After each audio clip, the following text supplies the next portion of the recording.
Yung attitude ko. Tama ka, hindi na kayang baguhin kasi ayun ka na pero kailangan na lang intindihin. Sa almost 3 years na pinagsamahan natin. Lakasan mo.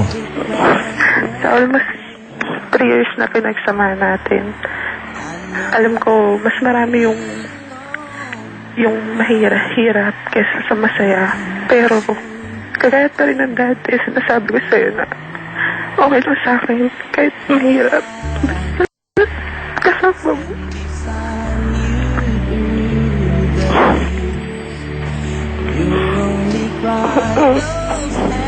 Sana huwag na natin pahirapan yung mga sarili natin.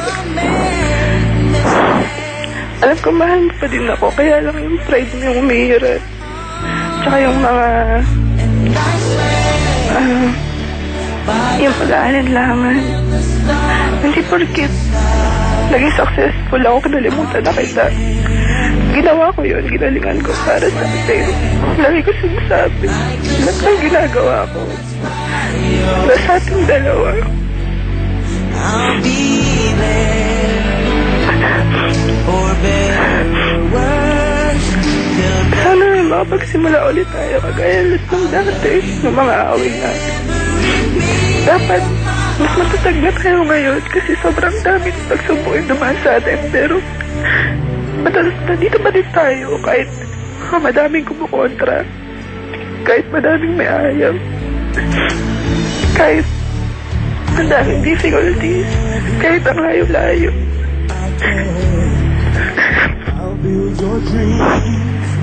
Sobrang miss. Sana huwag na tayo maging maprahis.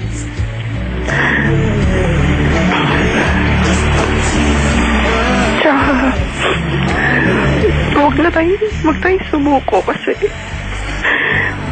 kung dati nga hindi pa tayo nagkikita, matatag tayo. Ngayon pa kaya na konti na lang unti-unti na natin natutupad yung mga pangarap natin.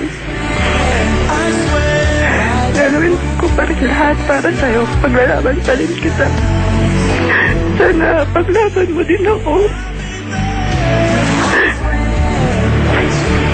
Sana iparamdam mo din sa akin yung mga sinasabi ko sa'yo. Gusto kong maramdaman galing sa'yo. Sorry kung demanding ako, sinasabi mo. Basta wala akong ginawang masama. Naghintay lang ako sa'yo. Kagaya ng lagi kong sinasabi. Malalaman kita. Kaya lang po. Yun na yun?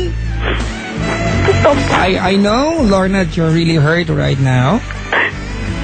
Ayoko seryosohin to kasi feeling ko isa lang to sa maraming tampuang magaganap sa inyo. Opo. Diba? Kasi ang babaw ng mga pinag-aawayan nyo, napaka-normal eh. Opo. Alam mo, marami na kasi mga relasyon naghiwalay dahil sa dalawang dalaga ang communication sa kasi misunderstanding. Opo. Diba? Opo. At ito yung pinagdadaanan nyo. Huwag nyo kaya maghiwalay kayo dahil sa misunderstanding. Misunderstanding lang yan eh. Miscommunication lang yan eh. Opo. There is no point. Walang point. Diba? Na maghiwalay kayo dahil lang hindi kayo nagkaintindihan kung mahal nyo naman ang bawat isa. Opo. Ipaalala mo sa kanya ngayon, di ba? Kung ano meron sa relasyon ninyo para tumagal pa ito. O sabi mo siya. Mahal ko. Paalala mo sa kanya what's special about your relationship. Lakasan mo ate, pakidikit sa phone eh.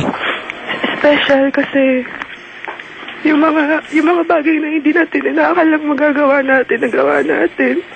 Yung mga bagay na dati gusto lang natin, ngayon naranasan na natin. Yung mga bagay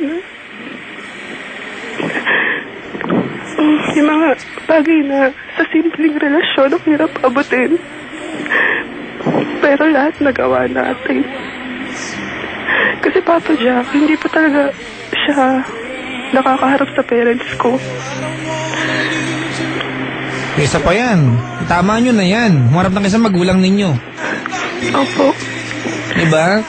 Opo. Malayo na kayo. Mali pa yung... May na ng basbas sa magulang. O, tuloy mo yung sinasabi mo. Dali. Special kasi Sa family po. Sobrang thankful ako sa kanila. Lahat sila. Special kasi kahit ang daming sumusubok sa relasyon natin, kahit ang daming nagpapahiwalay sa atin, andito pa din tayo. Special kasi kahit magkalayo tayo, kahit sa cellphone lang, nakakontento.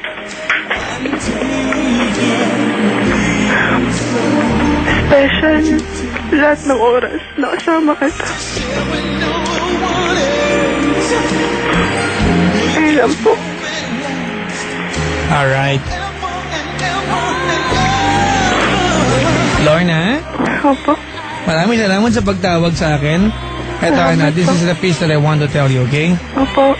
Para sa akin, itong pinagdadaanan nyo ngayon, normal lang na pagdadaanan ng bawat relasyon. Yung mga pagkakataong alam mong tama ka, alam nyo tama naman siya, hindi lang nga magkaintindihan. Lalo pa magkalayo kayo. Alright? Opo. Eh di mga pagkakataon na requirement talaga yung mahabang pasensya at mas malawak na pangunawa. Opo. Alright? Ang akin lang kasi, napakadali kasing desisyonan ng problema mo kasi given, mahal mo siya. At kung titignan mo yung pattern, umaarte lang yan. Diyos ko naman. Gusto lang malambing yan. Kasi kung hindi ka mahal, hindi magre-reply yan. Diba? Nagre-reply lang. Nakikipag-away pa sa'yo. Ibig sabihin, napiktado yan sa'yo.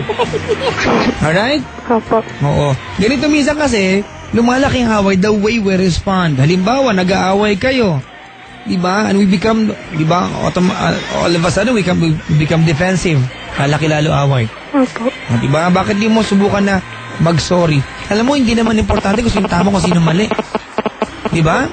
Ang importante, kung sino kayang umayos. Opo. Alright? Mahal mo siya, tama. Opo. Pagod ka, tama. Siguro. Pero normal yan, tama, mali. Tama po. Oo. Gusto mo siya mawala sa'yo? Ayoko po. Gagawa ka ng paraan para hindi mangyari yun, tama? Opo. Di ba ang dali? Tama? Opo. Huminga ka ng malalim, mahalin mo yung tao, gaya, mahal mo naman talaga. And everything will be okay, alright? Opo. Alright. Opo. Alright. Alright. Maraming salamat sa pagtawag. Thank you po, Papa Oh, Jack. kiss mo na siya, dali, kiss mo na siya. Lagit. May laway-laway. Salamat sa pagtawag. Thank you po. Ayan, mga kaibigan niyo, buhating caller si Lorna.